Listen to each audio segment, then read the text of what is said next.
Olá, seguidores da página História Total. Tudo bem com vocês? É com imenso prazer e imensa satisfação que a partir de hoje eu anuncio para vocês que estaremos abordando temas sociais, culturais, econômicos e políticos em forma de entrevista. Então, a partir de hoje, nós estaremos elaborando e aproximando mais de vocês, seguidores da página, com temas específicos que muitas das vezes no dia a dia chama a nossa atenção pela internet, noticiário e enfim. A nossa função como historiadores é, então, trazer para vocês os dois lados da moeda e não ficar apenas pendente para um ou para outro lado. Então, é interessante esse modelo de pocket show que nós estaremos abordando na página História Total a partir de hoje. E é com grande satisfação que eu anuncio uma nova parceria da página com o professor Isaac Silva, que estará participando então nesses novos formatos de aula que nós estaremos apresentando na página cotidianamente para vocês, com assuntos e temas super relevantes e interessantíssimos para o nosso aprendizado e para o nosso conhecimento. Então, com muito prazer, eu apresento para vocês o professor de História, Isaac Silva, que vai estar fazendo uma breve introdução para vocês da página História Total. Isaac, seja muito bem-vindo. Olá, meu querido amigo, minha querida amiga internauta, satisfação, alegria nós estarmos aqui na página História Total e para nós falarmos, sobre esses aspectos culturais, econômicos, as discussões, nós temos um tema hoje. Nós temos um tema muito importante para poder estarmos discutindo nos dias de hoje. O professor Eli Ribeiro vai fazer aí uma introdução do que nós estaremos discutindo, enfim, nessa entrevista sobre uma coisa muito importante, muito séria, que tem a ver com o nosso cotidiano, tem a ver com o seu também. Vamos lá, professor Eli Ribeiro.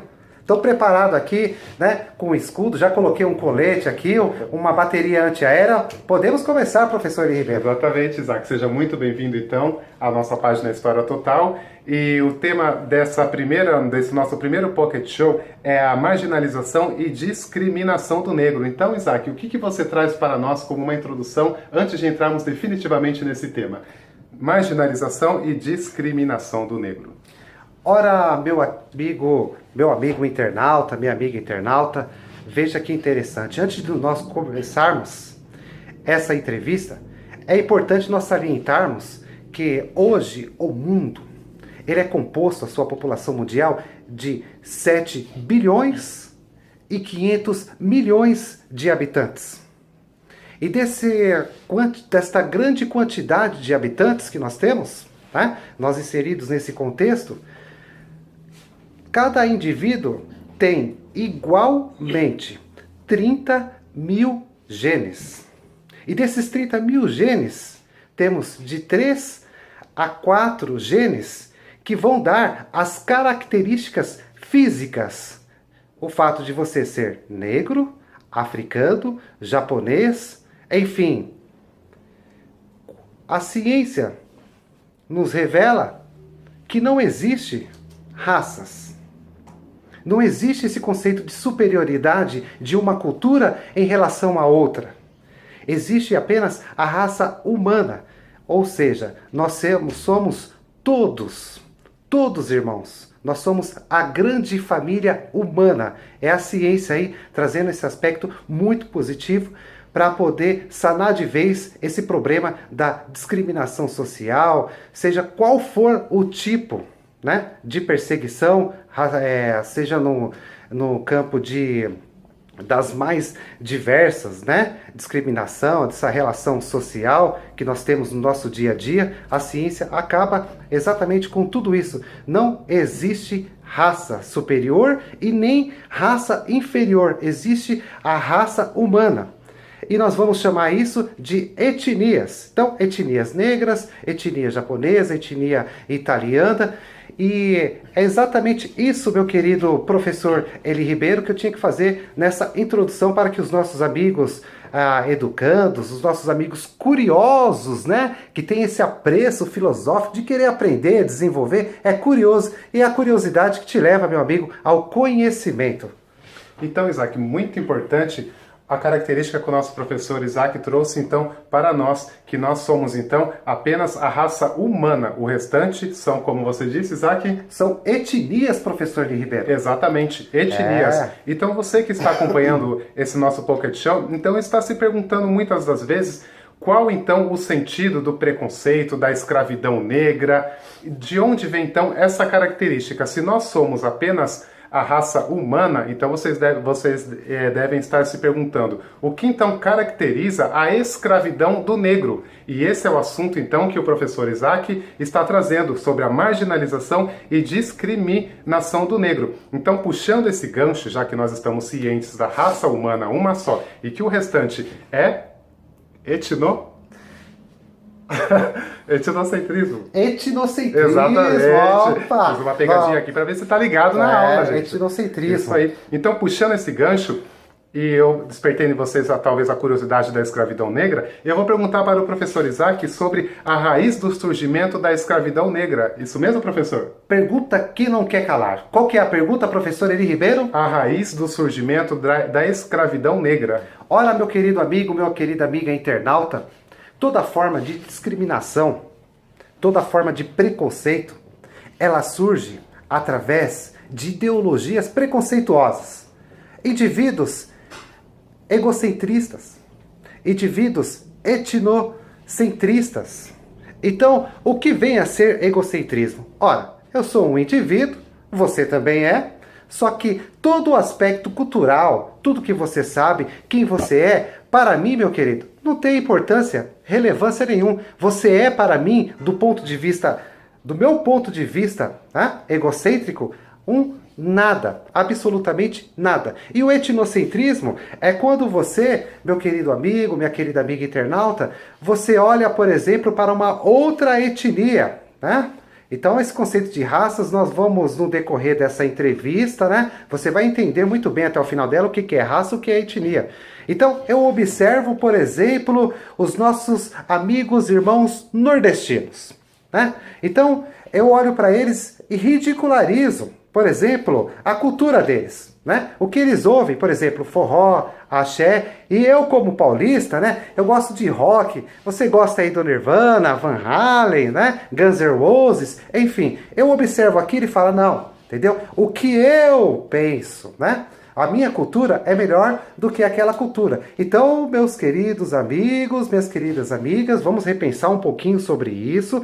Não existe cultura superior e nem cultura inferior. Existem etnias com culturas diferentes. Meu querido amigo internauta, professor Eli Ribeiro. Então, Isaac, muito, muito bacana essa característica que o nosso professor Isaac trouxe para nós. Então, só recapitulando. Uma maneira, então, de eu não cometer uma visão etnocêntrica com relação à minha cultura seria, então, eu estar me colocando no lugar do outro? Exatamente. Isso tem o nome, querido amigo internauta. Sabe como que se chama isso?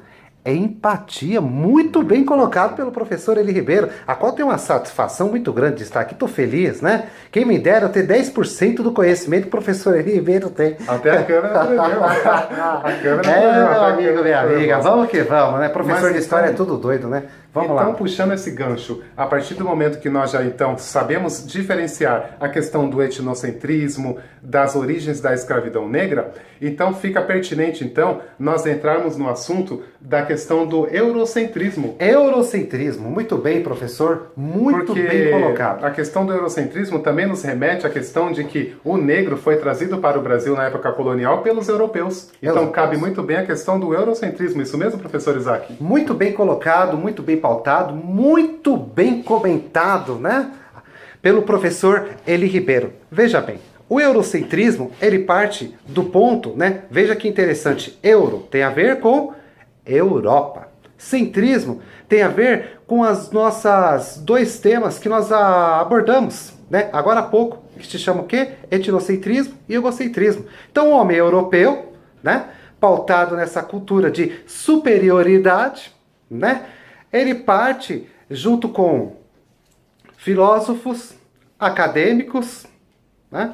Toda aquela linha de produção que tem na Europa, né? E vão fazer o quê? Vão subjugar as outras culturas, meu querido amigo, minha querida amiga. Subjugar, ou seja, né? O homem branco da elite europeia, ele parte agora para colonizar. Olha que interessante esse tema, né? Nós estudamos muito, né, sobre colonização, quando na verdade eles vão explorar, eles vão arrebentar, eles vão matar, eles vão fazer as piores catástrofes que já existiu na história da humanidade. É isso que eles vão fazer. Então, essa ignorância parte do conceito do eurocentrismo, né? De subjugar as outras culturas para trazer o homem branco, ou seja, as outras etnias, tanto aqui da América quanto da África, não são absolutamente nada do ponto de vista eurocêntrico.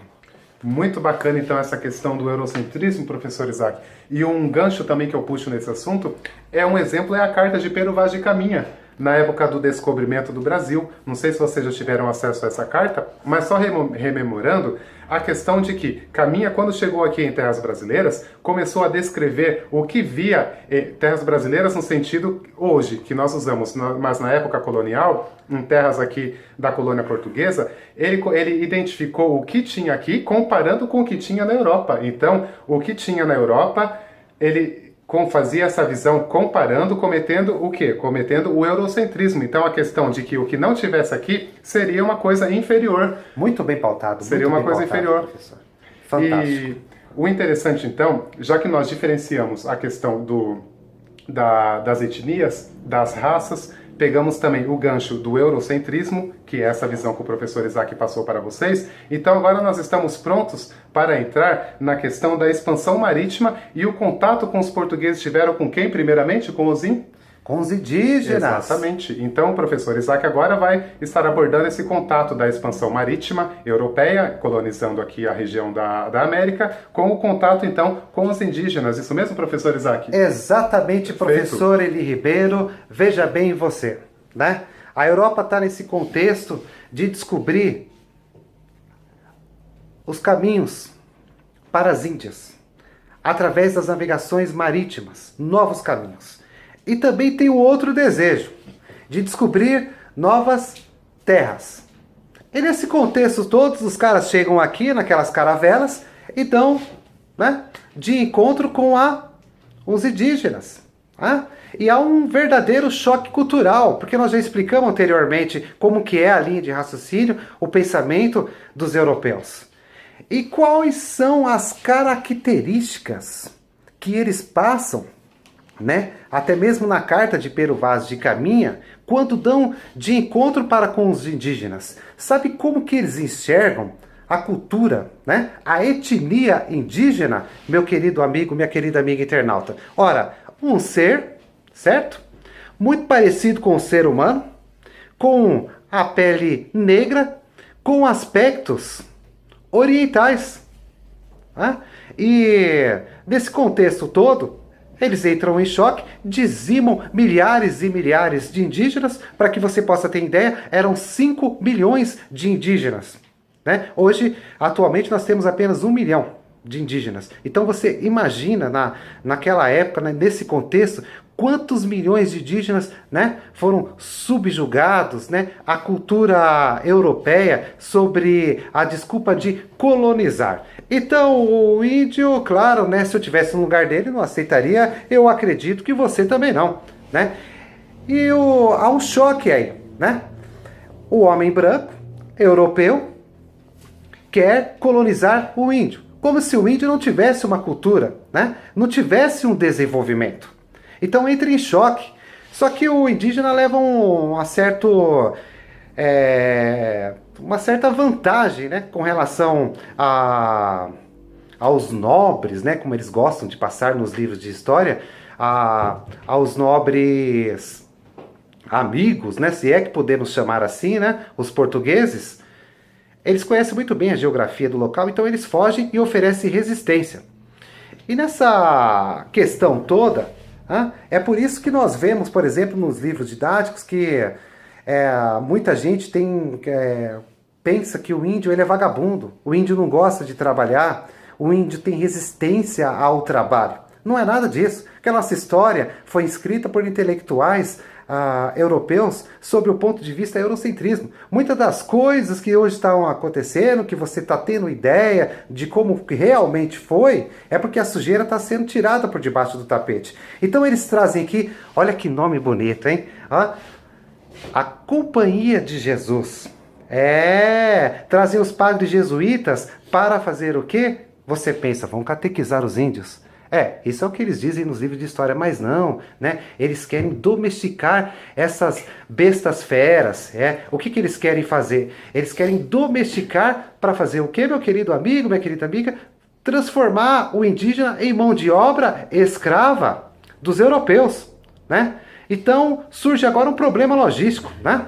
Nós temos aí o descobrimento do pau-brasil, né? Que eles vão extrair dessa madeira a tinta para poder tingir as roupas dos nobres, né? Desse povo superior europeu. A princípio, a nossa colônia de exploração vai servir para isso. Só que temos um problema de produção, um problema de trabalho. Como que nós vamos fazer isso? Como que nós vamos desenvolver se os indígenas oferecem resistência? Se eles não querem, de forma alguma, né, submeter essa cultura europeia. O que fazer, professor Eli Ribeiro? Que situação, hein? Então, Isaac, exatamente, a situação bem complexa. E nessa questão da Companhia dos Jesuítas, ligado aí à Igreja Romana, o que acontece? Desde anteriormente ao processo de colonização aqui das terras da América, a Igreja, no caso, já apoiava a escravidão de quem? Do negro.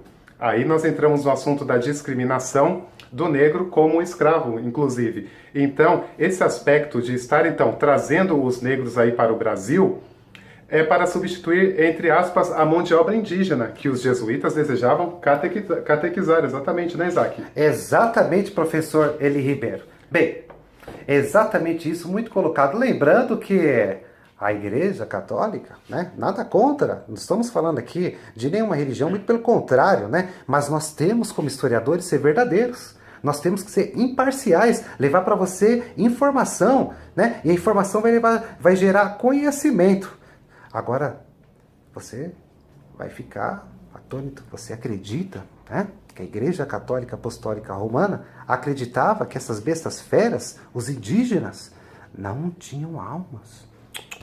Eles não tinham almas. Interessante, né? Marca aí, não tinha almas. Exatamente. Então, puxando um gancho com relação, então, à escravização do negro, então, que vem para substituir a mão de obra indígena, eu faço um gancho para dar continuidade, então, nesse assunto que você vai estar abordando para a gente, então, de forma mais complexa, que é o escambo e o mercado de compra e venda do escravo negro. Isso mesmo, professor Isaac? Muito bem, querido amigo professor Eli Ribeiro. Veja bem, internauta, né? Já colocamos em pauta aí o problema indígena para o europeu. Agora, o que é o escambo? O que é o mercado de trabalho? Bom, vamos aqui desmistificar duas coisas. Às vezes dá-se a entender que, por exemplo, que escravo, né, se confunde escravo com cativo, né? Cativos eram o termo utilizado na Grécia, né, e até mesmo em Roma, onde essas pessoas eles eram, por exemplo, levados cativo por dívidas, né, transformados em escravos cativos por dívida, né, ou em guerras. Agora o contexto muda da escravidão, né? Agora surge o quê? O escravo negro. Tá? E para que você possa ter uma ideia, né, dá-se a entender também que, por exemplo, vamos fazer uma denúncia grave aqui. Será que realmente foram, por exemplo, os negros, né? Uma etnia negra vendendo negros para os europeus? Não, meu querido amigo, minha querida amiga. Eles estavam ali já também colonizando a Europa, certo? Então, há uma relação aí não harmoniosa, porque começa posteriormente, não agora, né? Tem uma corrida armamentista, você já teve a oportunidade de ter lidado com isso, né? Uma corrida para que essas potências europeias disputem a hegemonia daquele local. Eles vão levar o quê? Instabilidade a esse continente. E nessa instabilidade de guerra entre etnias, né? Então nós temos uma etnia holandesa ali disputando, brigando com uma etnia, por exemplo, portuguesa, né? Ou espanhola, francesa, inglesa. Então, nesse contexto todo, é aí que surge a escravidão. E para que você possa ter uma ideia, 11 milhões de escravos foram trazidos a essa colônia de exploração. Foram submetidos a trabalhos, meu amigo, de horas e horas, 16, 17, 18 horas, trabalhos insalubres, né? Eles eram castigados, eles eram submetidos a situações mais terríveis. E o mais interessante disso, agora, tratando desse contexto da escravidão, eles não ganhavam dinheiro com a mão de obra, de jeito nenhum, com a mão de obra do escravo. Pô, mas o escravo não trabalhava assim? Para que você possa ter ideia, a vida útil dele era de 6 como escravo, de 6 a 8 anos no máximo como escravo. Eles ganhavam dinheiro, né? A pergunta é sobre escambo, né? Comercialização de negros. Então, é exatamente isso, né? Vendendo e comprando escravos. Exatamente isso que foi o escambo. 11 milhões de escravos foram trazidos para a colônia. E aí, meu amigo, minha amiga, isso causa, né, uma grande repercussão, né? Isso causa muito problema que nós temos aí até hoje, né, discutindo, né, as formas de como nós ingressarmos, né, as minorias nas melhores áreas, das melhores formas de meios de produção do mercado de trabalho. E uma questão muito interessante, então, professor Isaac, que você trouxe para nós da questão do negro escravizado, é a questão que você explicou anteriormente do eurocentrismo e do etnocentrismo. Exatamente isso, né, professor? Estudamos exatamente isso. Exatamente, né? porque Falamos sobre isso. a questão do eurocentrismo, do povo europeu serem considerados povos mais evoluídos. Sim. E a questão também do etnocentrismo, de se considerarem melhor que o outro. Exatamente. E também a questão do tom de pele também. E Isso. também tivemos aí o poder da Igreja Católica muito bem dando sintetizado, apoio a essa questão da escravidão negra, não é isso, professor? Exatamente. É um tema extremamente complexo, né? Nós estamos sintetizando, isso aqui é a introdução da introdução da introdução. Então, para se falar sobre isso, envolve um pouco, né? Um pouco mais de tempo. Exatamente. Então, muito bem citado a questão do eurocentrismo, do etnocentrismo e a questão de raça que já foi abordado de forma muito bem abordada pelo professor Isaac. E, além disso, da questão da raça, do etnocentrismo, do eurocentrismo, a questão da escravidão negra também ligada ao quê? Ao contexto ali do mercantilismo. Mercantilismo, da exploração da mão de obra barata, se aproveitando do quê? De, entre aspas, o europeu considerarem os africanos raças inferiores, sendo que não existe a questão de raça, não é isso mesmo, professor Isaac? Muito bem explicado aqui, meu querido professor Eli Ribeiro. Muito bacana. Agora, Isaac, eu te trago uma questão. Professor Isaac, se nós tivemos todo esse processo aí no Brasil colônia da escravidão negra, nós sabemos que o Brasil foi a última nação do mundo a abolir a escravidão, não é isso? Nós carregamos, meu querido amigo internauta, né, esse peso de que nós fomos o último país das Américas. Exatamente. A fazer o quê? Abolir a escravidão. O famoso 13 de maio de 1888. Sim. Porém, nós tivemos algumas leis anteriores. A lei de sexagenário, após os 60 anos, seria um escravo liberto. Mas chegou escravos a 60 anos de idade? Parece piada, né? Mas são as leis que tivemos. Olha, eu estou rindo aqui, mas a coisa é muito séria. Nós estamos fazendo denúncias, caro amigo internauta, seríssimas. Estamos tirando a sujeira, né? Então, debaixo do tapete e trazendo para você a luz da verdade. De forma imparcial, conforme ela é, só que de um modo bem sintetizado para que você possa entender. E com uma linguagem bem fácil, né? Estamos até interagindo, brincando, para que você possa, essa videoaula possa ser uma coisa agradável, né? Que não seja aquela coisa... Cansa, dá sono, dorme, entendeu? E vamos que vamos. E além da questão do sexagenário, escravo liberto após os 60 anos de idade, nós tivemos uma outra lei antes da abolição da escravidão, que foi a lei do ventre livre, que os filhos de pais escravos já nasceriam libertos. Porém, eu te faço uma questão, professor. O filho do escravo já nascendo liberto, ele teria condições de se sustentar livremente sozinho, sendo um negro numa colônia extremamente eurocêntrica e etnocêntrica, inclusive. Um filho de um negro teria condições de se sobreviver sozinho, sem os pais ali? Como? Né? Como? Né? Realmente isso aí São absurdos que acontecem que nós denunciamos, né? Para manter, inclusive, a escravidão, não é verdade, professor Isaac? Para manter a escravidão, exatamente. Muito bem colocado, então, professor Ribeiro. Estando explícita as condições da lei do ventre livre do sexagenário, eu te faço uma pergunta. Enfim, tivemos a abolição da escravidão em 1888 e o surgimento da República Velha. Acabou a escravidão, professor Ribeiro? Esse é o gancho que eu te puxo. Poxa. O que se deu a partir, então, da proclamação da República no Brasil e do fim da monarquia, professor Isaac? Agora você vai lembrar, me deu vontade de tomar café com leite, né? A República do Café com Leite. Bom, veja que interessante, temos um grande problema agora, né? Um grande problema. Acaba, né, o segundo reinado, certo? Surge a República, mas temos a questão racial. Como que nós vamos fazer agora com os negros que estão aqui? Né? Mão de obra do negro é qualificada? Não, não é qualificada. A cultura do negro, ela está, né, ali junta, sendo bem desenvolvida com a do branco, né? Não tá. Só que a República, ela quer vender para o mundo, ela quer vender para os europeus, que o Brasil é um país tão europeu quanto eles. Né? Nós precisamos vender essa questão do homem branco, né? De transformar o Brasil numa nova Europa, né? Porque afinal, né, qual é a melhor cultura? É a cultura europeia, né? A cultura eurocêntrica. Então, esses governantes no início, aí, por volta de 1910, surge um debate. O que nós vamos fazer para poder, meu caro amigo internauta, resolver essa questão racial? Né? São muitos negros.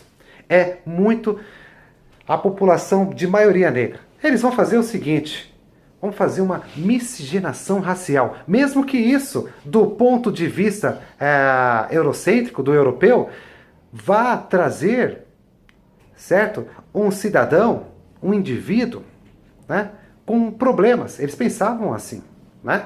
É eugenia, né? Eles pensavam assim. Ciência eugênica, né? Então vamos fazer essa mistura de raças. Para fazer o quê? Eles acreditavam que em 100 anos, ou 150, 110, 120 anos, a população brasileira estaria embranquecida. É um mal necessário. Especialistas saem daqui, são escritas obras literárias, livros, são discutidos isso nos meios acadêmicos. Veja que barbaridade. E eles vão para a Europa vender essa imagem de que a miscigenação racial é um mal necessário para que nós possamos embranquecer a população brasileira e acabar de vez com o negro na nossa cultura. Só que, né, não deu certo. Já por volta dos anos 40 e 50, há um escritor chamado Gilberto Freire. Inclusive, eu indico para vocês, ele escreveu o livro Casa Grande Senzala. Esse escritor, ele defende que vende para a Europa, para o resto do mundo, que no Brasil há uma democracia racial. Os brancos, os negros, eles se dão bem, estão muito bem inseridos nessa cultura brasileira, certo? E isso chama a atenção dos europeus. Por quê? Nós estamos falando de anos 40 e 50, veja bem que nós vamos observar agora o contexto mundial. O que nós temos? O fim da Segunda Guerra Mundial. Nós acabamos de ter um grande genocídio, né? A matança dos judeus, foram 5 milhões de judeus mortos, né, pelo sistema nazista. Então, isso é bacana. O pessoal da ONU chega aqui no Brasil e vamos investigar, né? Professor Gilberto Freire, né, defendendo a democracia racial. E eles chegam aqui e, poxa vida, né? Todo o esforço do professor, né? Essa coisa de romantizar cultura negra, cultura branca. Eles vêm, ficam aqui 2 anos e veem que isso não é verdade. Poxa vida, isso não é verdade. Aí surge uma terceira corrente. Agora já estamos aqui praticamente quase que nos dias atuais. Nos anos 60, nos anos 70, que o problema da cultura, o problema do negro, né? Que essa coisa, nós temos aí o primeiro passo, a miscigenação racial, né? Aí depois nós temos em Gilberto Freire que há a democracia racial. E agora, o que há? Há um problema na estrutura social brasileira e tem que ser denunciado, né? Não existe democracia racial coisa nenhuma, isso é balela, isso é conversa pra boi dormir, meu amigo, entendeu? E desse debate todo é que nós nos contextualizamos aos dias de hoje, né? Para que você possa ter ideia, hoje, meu querido amigo, minha amiga, esse vídeo está sendo gravado em 2017, né? 50,7% da população brasileira é negra, né? E quando você olha, por exemplo, a um hospital, qual é a quantidade de negros? Vamos fazer aqui o teste do pescoço, né? Existe. Qual é a quantidade de médicos que ali existem, que são negros? Quando você vai, por exemplo, à missa, qual a quantidade de padres negros? Quando você vai, meu querido amigo, amiga, você está ali num domingo de manhã cedo, esperando aquela macarronada gostosa com carne e frango com batata. Eu adoro frango com batata. Você assiste o Globo Rural cedo. E aí você verifica qual a quantidade de fazendeiros que são entrevistados. É tudo maioria branca. Então, nós estamos fazendo esse vídeo, né? É muito interessante para poder denunciar essa disparidade, essa diferença racial que existe no Brasil. Por que só o branco tem oportunidade as melhores oportunidades ao mercado de trabalho e o negro não tem? Porque a sua cultura foi marginalizada. Nós denunciamos denunciamos no começo desse vídeo que a ciência já explicou, né? Não existe essa coisa de superioridade racial. E por que ainda nós continuamos esse contexto, estamos fazendo esse vídeo hoje? Porque são 400 anos de escravidão, 400 anos de marginalidade. E para que você possa ter ideia, eles passam para você que a cultura indígena, o negro não fez absolutamente nada. O negro não contribuiu com a cultura brasileira, isso não é verdade. O negro contribuiu. Nós temos aí, por exemplo, a Revolta dos Males, Zumbi dos Palmares. Nós temos, por exemplo, negros que construíram, desenvolveram na engenharia aquela ferrovia que sai ali de Paraná, Curitiba, né? Até as regiões serranas, passando pelas regiões serranas até o litoral. Foi o negro. Nós temos negros, por exemplo, na literatura, negros na música, né? E por que existe ainda essa disparidade social? Então nós tivemos que debater isso, né? Não somente deixar isso para a escola, jogar isso aí para a escola, vocês vão lá e fazem, né, jogar esse problema para a escola ou para os professores. Nós temos que discutir isso daí, né? A maioria da população carcerária no Brasil é negra, né?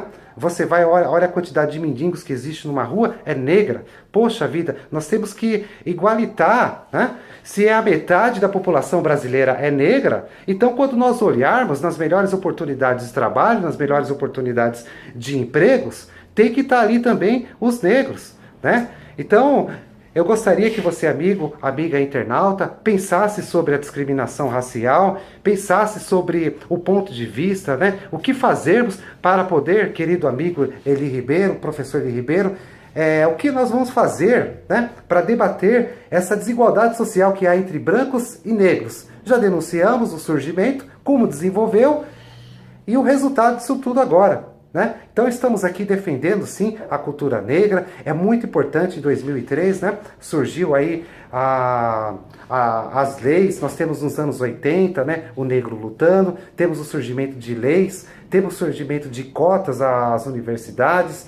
Nós temos muita coisa boa acontecendo, mas precisa melhorar. Nós precisamos fazer com que o negro tenha a mesma oportunidade que o branco tenha. Ou seja, nós estamos defendendo aqui a igualdade, tá? Isso é muito interessante, é exatamente isso que eu tinha para sintetizar, querido amigo professor Eli Ribeiro. O assunto é muito vasto, enfim, isso aqui demoraria muito tempo, mas você tem uma ideia, você percebeu como que a coisa começou, como que se desenvolveu e como que está agora. Essa é a ideia da videoaula e o restante nós vamos lutando no dia a dia. Você pode debater, conversar com seus amigos, com suas amigas, nas escolas, nas faculdades, nas igrejas, enfim, meu querido amigo, amiga, dentro do seu ambiente étnico, cultural, não existe raças, tá bom? Existe a raça humana. É isso aí.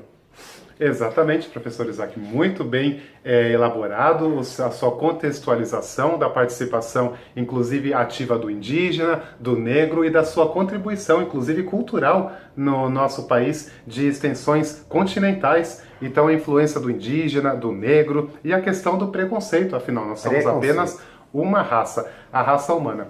E sintetizando também, uma continuidade, puxando um gancho do seu assunto, Muito é bem. a questão do preconceito velado. Porque muitas vezes você fala, então eu não sou preconceituoso porque eu tolero o negro no ambiente de trabalho, na escola. Mas o fato de você tolerar não significa que você está deixando de ser preconceituoso. Isso pode ser o quê? Pode ser o preconceito velado. A questão de você dizer, eu não estou nem aí com o assunto, mas você também não se permite levar ao próximo o conceito de que o preconceito, de que você falar que a cultura do outro é inferior, você não está explorando isso em seu círculo social, é uma forma de preconceito também, não é, professor? Não tenha dúvida, querido amigo professor Eli Ribeiro, não tenha dúvida. Exatamente. E como o professor Isaac citou, algumas leis no setor educacional em 2003, introduzindo no ensino fundamental, no ensino médio, inclusive no ensino superior, na formação de professores licenciados, é a questão da matéria ligado à questão racial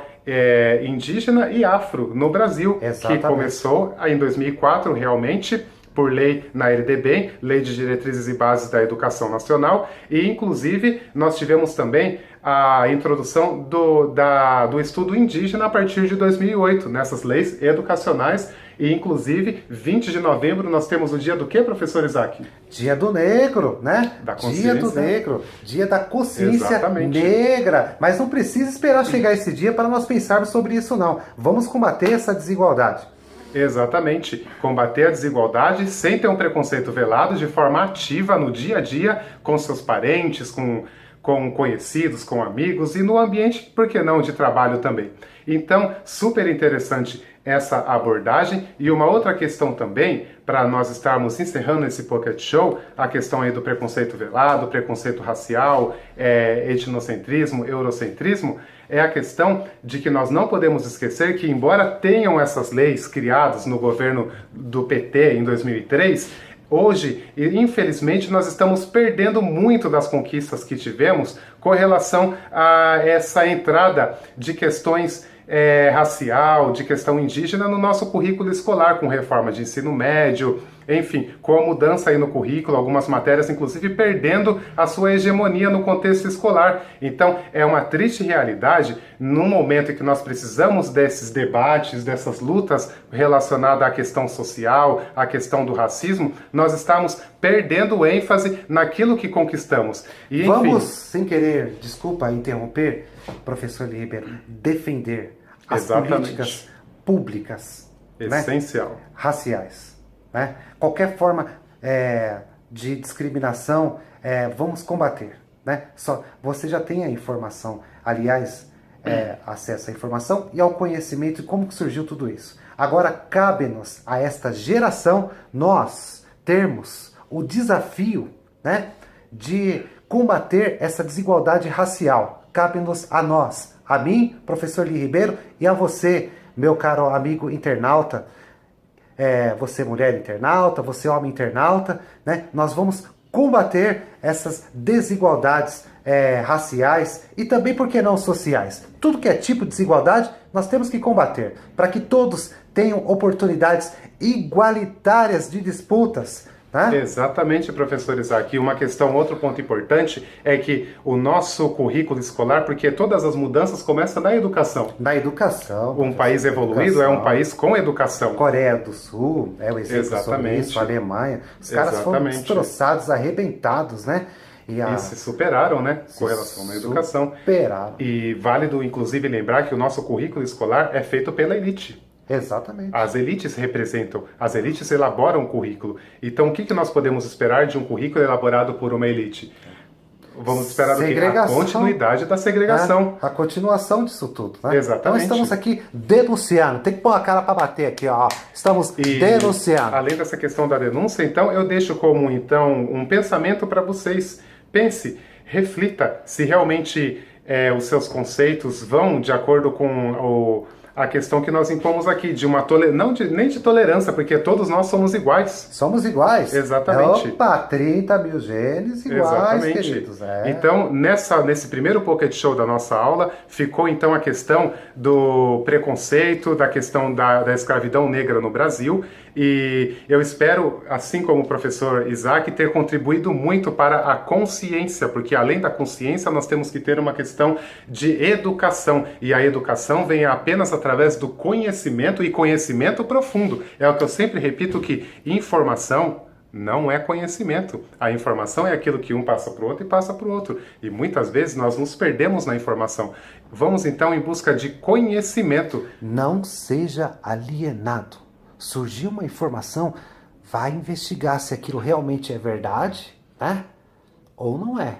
Não confunda a informação com o conhecimento. Preste atenção no que o professor Eli Ribeiro está falando para você. Exatamente. E como dois historiadores, a nossa função é essa. Então a nossa função é aprofundar nas questões sociais, econômicas e culturais para levantar hipóteses e soluções. E através dessas hipóteses e prováveis soluções, vocês tirarem a hipótese e conclusão daquilo que seria pertinente, do que é viável, através do conhecimento de vocês. Então, se vocês tiverem temas para próximos Pocket Shows que nós estaremos realizando constantemente, escreva na página, curta essa nossa videoaula, compartilhe esse conhecimento e vamos mudar aí a nossa questão de... O que nós podemos mudar, professor Isaac, com essa videoaula de hoje?